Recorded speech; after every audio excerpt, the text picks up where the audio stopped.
ما امروز در مرافع سودی مرحله آماده سازی پرنده اشتراک کردیم. نماینده طرف دعواگر هم اشتراک کردن. در مرافع فقط ناراضگی ما نسبت عریضه دعواگی و عریضه ما اوید قطع کردن با طلب قطع کردن پرونده از طرف رئیس کننده به طرف دعواگر سپرده شد.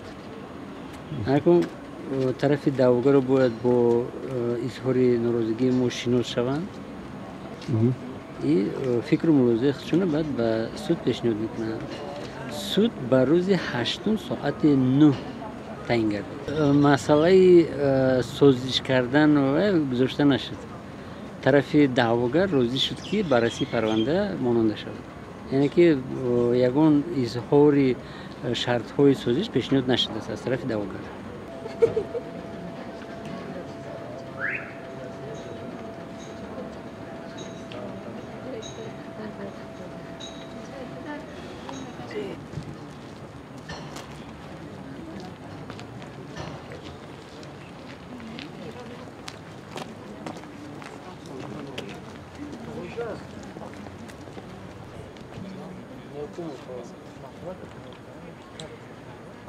Como